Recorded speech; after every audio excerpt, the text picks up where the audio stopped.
Welcome back to Let's Play Endless Space 2 on the Reawakening Update. This is Series 10, episode number 66. I'm JC Proton. We're picking up at turn number 104, and we're playing a standard faction of the United Empire on Endless Difficulty in a normal speed game. In the last episode, we finished taking down the Craver systems. They have a teeny tiny little fleet left. They have one ship, it looks like, that we trapped here at Korat 3. So we're going to go ahead and be taking that out. In addition, I already clicked move all fleets, and so our fast hero has arrived at here. So we're going to be doing the siege and attack here at the Vodyani home star system. Those creepy essence slurping techno vampire types. We've got a fleet en route to the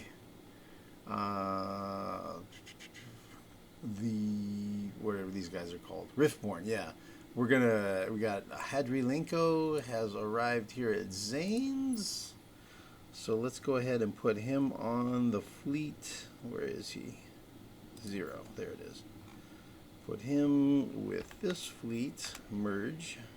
So it's a battleship, 2 flags, 2 hunters, a couple protectors, and a bunch of attackers.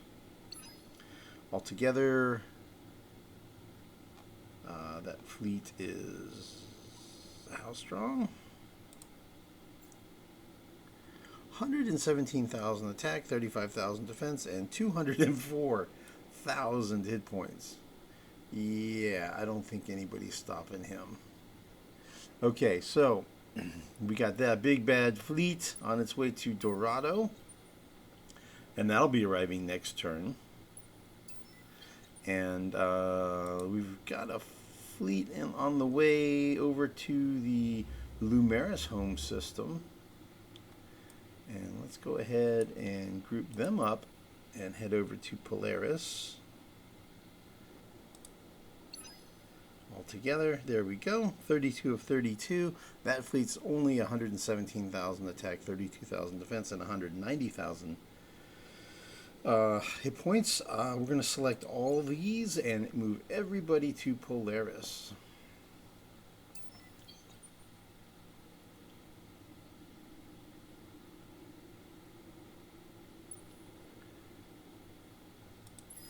Right guard there. Hey, what's up, Lumeris? How's it going? Fish lady. All right. So I think I'll hold off on attacking for one turn. I'll wait until I have the fleet arrived at the Riftborn capital. We'll go ahead and declare war on the Vodyani, though. We'll go ahead and get that one started. So we'll start that war this turn, and we'll start the next war the next turn. Let's do this fight here at Korat 3. We've got them beat, no problem. They only have 68. Oh no, that's us. 6,800 hit attack. Anyway, their butcher is undamaged. Okay, so he's probably going to retreat from this fight. We'll just attack, and then if he retreats, he retreats. If he fights, he fights. We've got him about 5-1.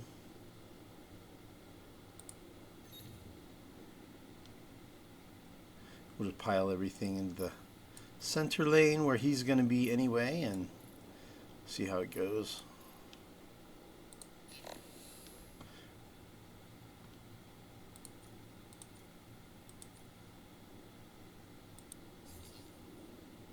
Run away.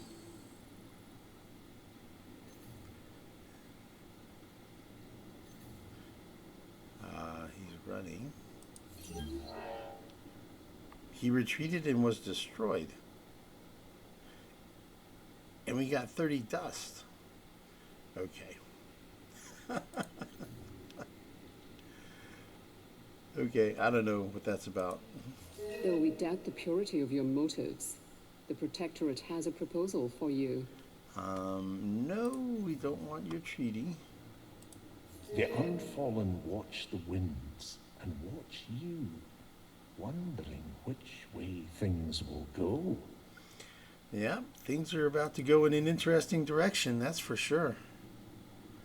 All right, let's do this. We're at peace right now. We are too polite to say what we are thinking. So we will stop at hello. They want an alliance, but we're going to declare war. Yeah, see, the thing is, we've been cool for a long time, but that's mostly because you haven't been a threat to us and you're kind of far away. But now that we're, accomplishing our objective of taking over the galaxy, we're going to have to bring you to heel. And you're not just going to surrender. So we're going to have to persuade you. We were unsure if you were trustworthy, but you have certainly answered that question.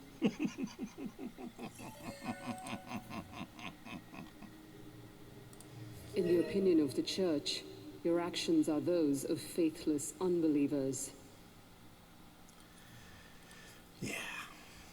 Okay.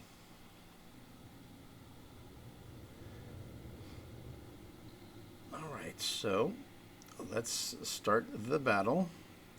We're sieging at 64, so we're just going to invade. We have 2,900 troops.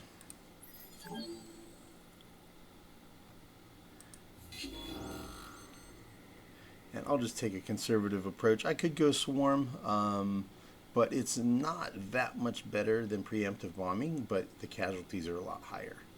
So I'll just go ahead and go with the preemptive bombing instead of the swarm assault. And we'll probably take them down by about 400 or 500, something like that, I'm guessing. Let's see. Oh, wait. Before I do that, I think I forgot. We want to adjust our troops. There we go. See if we can do it. Yes. Ha ha ha. Cool. Yeah, I want to have some infantry to help defend against air power. Because they have infantry, armor, and aircraft. They're not those cravers who didn't have any air power. All right, there we go. Preemptive bombing. And it's not like we're going to win the fight on their homeworld on the first try. It's going to take a few rounds. They're drafting.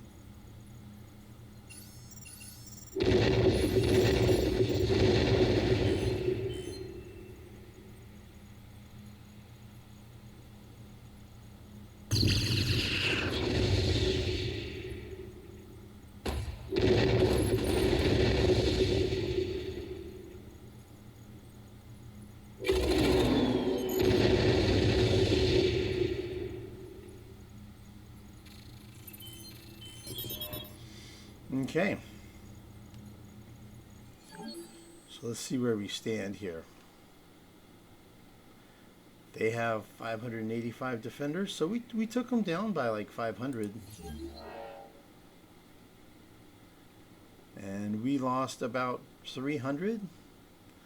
That's fine. We lost 300, they lost 500. We have more manpower than they do, so that is fine. And I'll go ahead and explore whatever that curiosity is. Ground battle remains. And then we'll go back to guarding.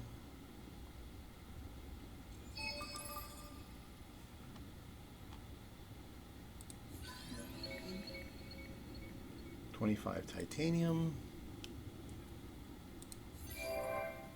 Devastated no man's land. Okay, cool. All right, so we've got an invasion going on at the Vodyani home system. We've moved fleets forward here. I'm going to hold off on actually kicking off that war for one more turn.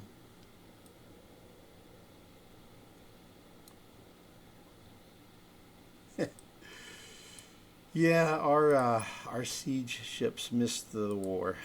They did. So I'm just going to go ahead and move all these down to here.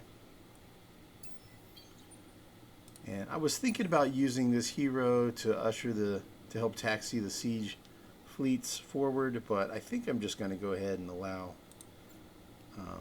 them to travel on their own.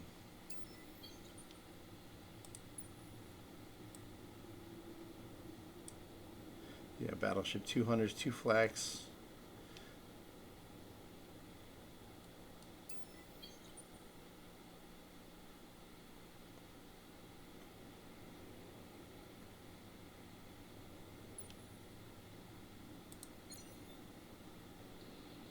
I think I'll move everything except the loss to ratio. So that's the loss to ratio, so we'll select everything except that one.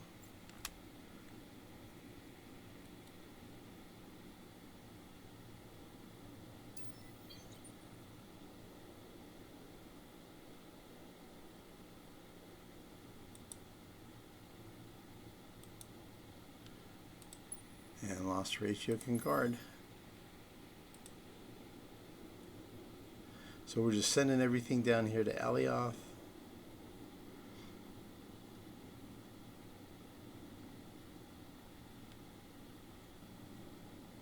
Let's take a look at our trade route.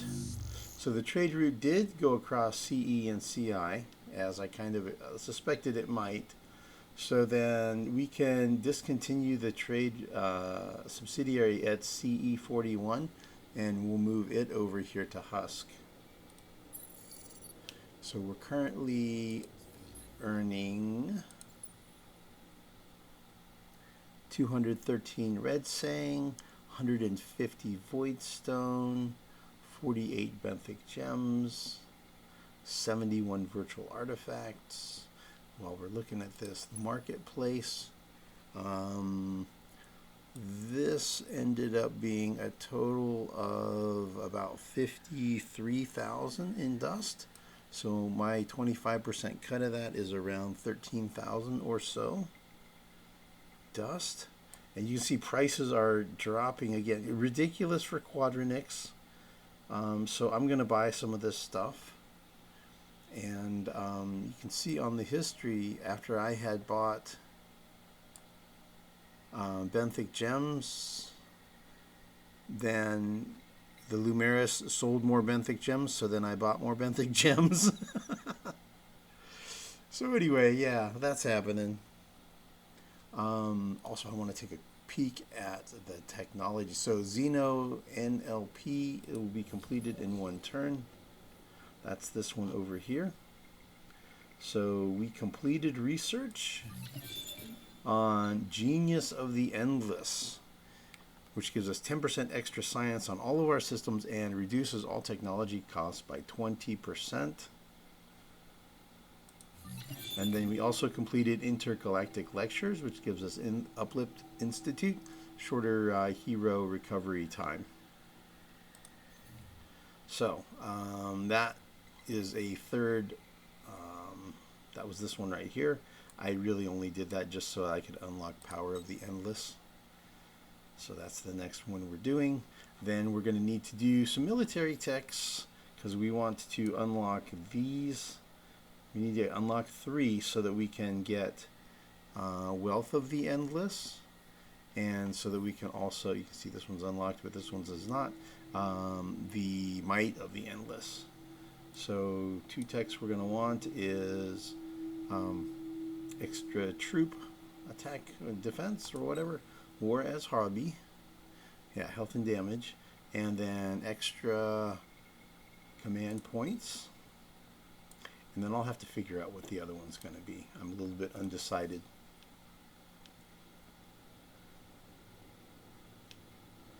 And let's see, what else did we have? We built a whole bunch more of the Selmy ships. So we built around 200 previously, 220, 240, something like that. We built like another 400-ish this turn. I think we're around 600 and change, 620, 640, something like like that. So we built around 200 Selmy ships the first turn we were doing that, as we were wrapping up military ship construction. And then this turn we built another 400-ish. See, it's so many, it's kind of hard to scroll through here. We're still doing system development upgrades, leveling up our systems from 2s to 3s and from 3s to 4s. You see, we're still building out science buildings.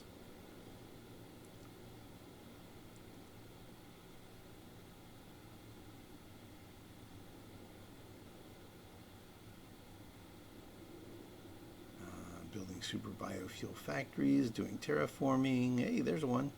There's an autonomous administration completed.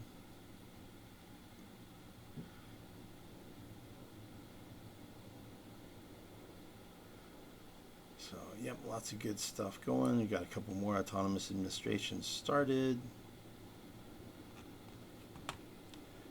So at this point, we're at a total of 61 systems out of 56, so we're over by 5. Approval is no problem. Our temporary 5-turn boosts from New Colony Law. We've got 1 falling off in 1 turn, 3 of them falling off in 2 turns, and then another 1 in 3, and then 1, 2, 3, 4. Those are from the last conquests of the Cravers. 4 of them falling off in 4 turns. So we'll be getting some new ones as we start taking some capitals down. But overall, current build queues look like this. Lots of Selmy ships going. More science buildings doing terraforming, biofuel factory. So there's a level 4 modernization in progress. A couple more.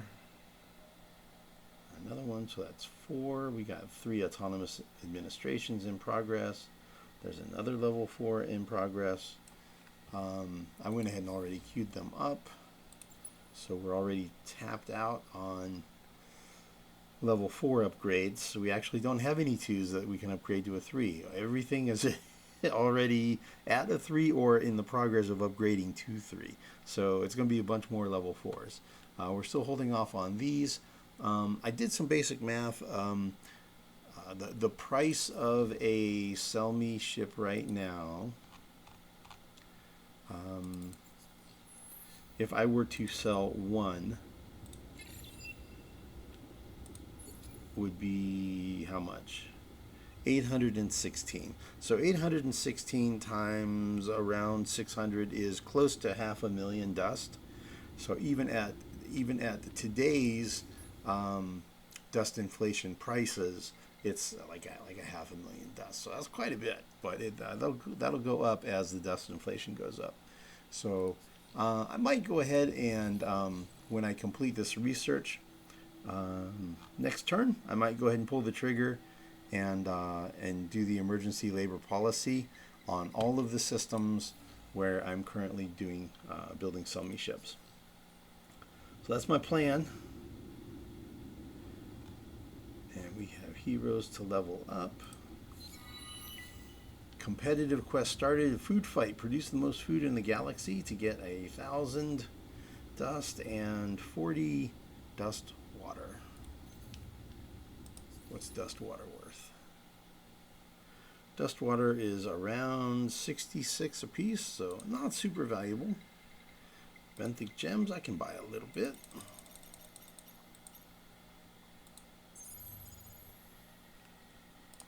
And we'll buy some strategics. Again, I'll do the just a before and after shot on the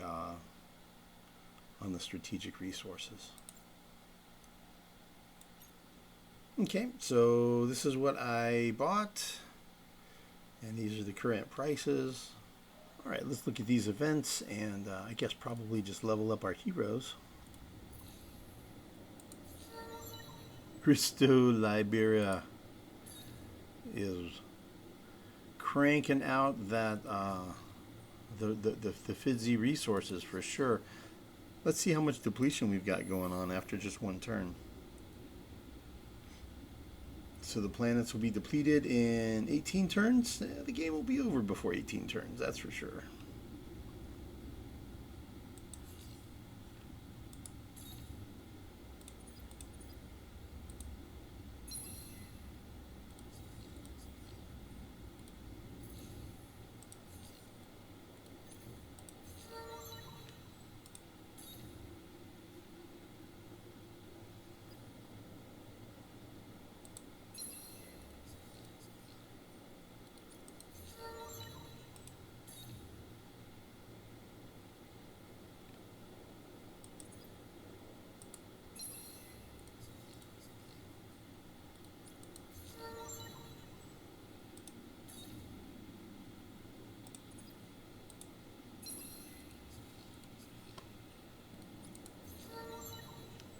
Yeah, building all these ships is really good for leveling up heroes.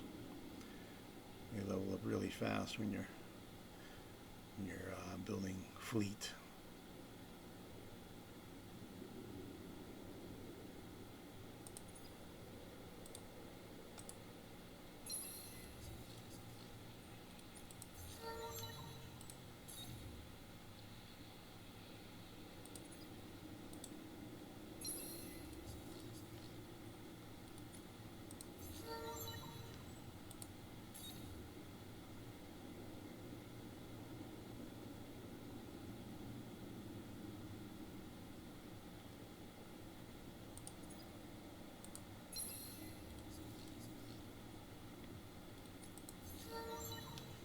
Admiral Turlamaz. Okay, man. More speed? No, this is more hull plating absorption and health on fleet. Sure, that's okay. Now he's really going to get the speed soon. Next point. +6 movement speed. That'll be cool. And you know what? Let's see, how close are we? We're already 77% of the way to our next hero. And it's looking like it's probably either a Seeker or maybe a Guardian. So our days of getting Overseers and Counselors seem to be probably behind us. Yeah, losing some populations.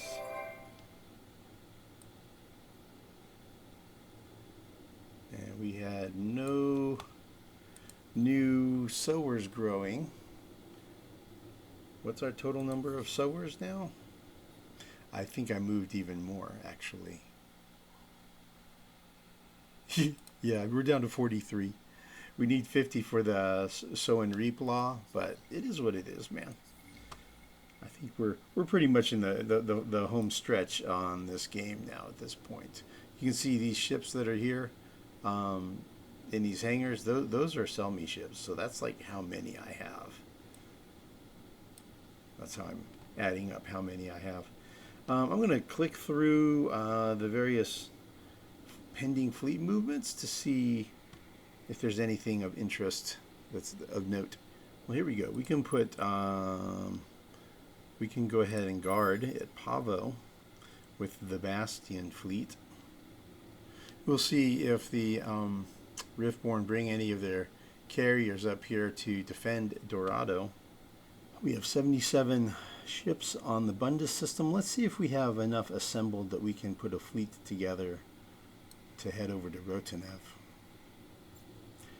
Okay, so I was able to put together one fleet that's at full movement. It's a battleship, a hunter, a flak, 2 protectors, and then everything else is attackers. So it's not a super powerful fleet, but I think it's plenty good enough for what we need here. So 77,000 attack, 31,000 defense, and 187,000 hit points. And we're going to take that fleet and send it over to Rotanev. And that will be in preparation to clear that system and start sieging it soon. And from the remaining ships here, we're close to having a fleet here. We got a battleship, hunter, flak, 2 protectors, some attackers. We're a little short on attackers, but we don't have full movement. We've got another battleship sitting here waiting, and we've got a couple more battleships on the way in. So it looks like we'll be doing smallish kind of fleets. Well, fleets that are like 1 battleship, 1 hunter, 1 flak, and then the rest is going to be small ships probably. I'll see if I can put together a fleet and get it started towards Centaurus. Okay, so I'm just going to send this fleet over. It's incomplete right now.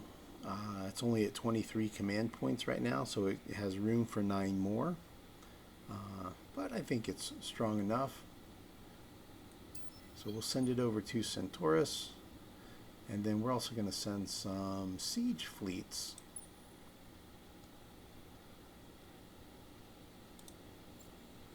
So this siege fleet we're going to send, it's 10 siege ships. We'll send it down to Rotanev to accompany this fleet of a battle fleet. And then we'll do the same thing over here. There's an extra 10 here at Bundus. We'll merge those up. And they can go to Centaurus. And siege ships. We have 2 siege modules, so each of them does 50 points of, each of the ships does 50 points of siege damage, so 10 of them would be 500 in siege value. So assuming these systems have 1,000 defenders, then we would siege them down in 2 turns to almost no defenders without firing a shot. So that would be pretty cool. So we'll plan on doing that, and then we'll manage the other incoming fleets. Oh, we've got another dozen right there.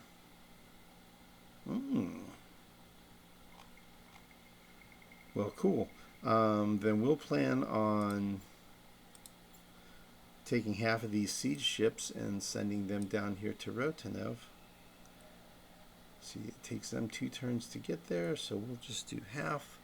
Half will go to Rotanev and half will go to Centaurus. And the half going to Centaurus is just going to stay parked here because they would get there in 1 turn, which we do not want.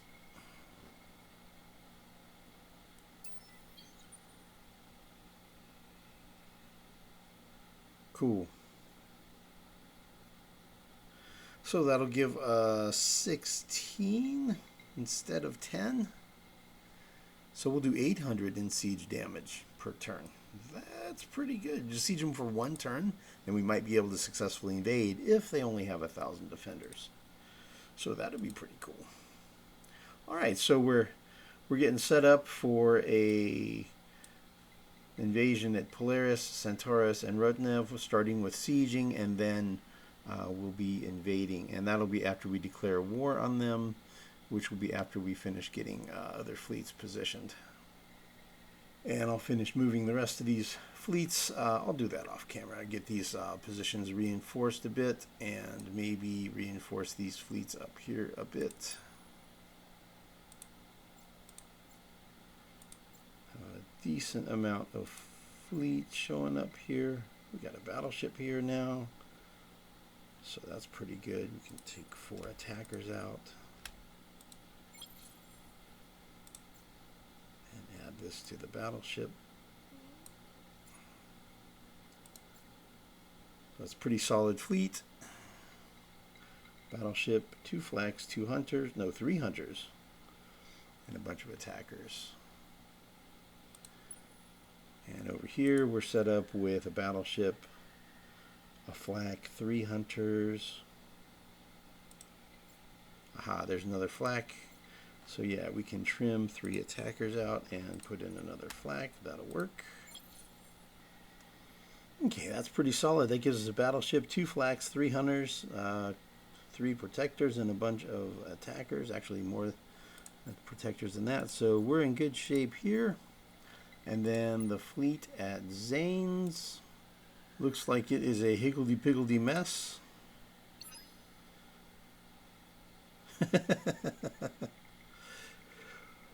We've got a hunter in there.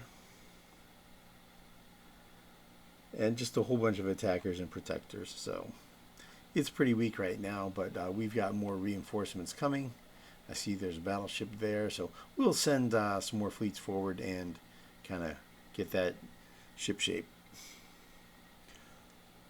All right, well, that looks like we're all done for the turn, and getting everything set up here for more war next turn. And we'll see you guys in the next video. Thanks, everyone, for watching.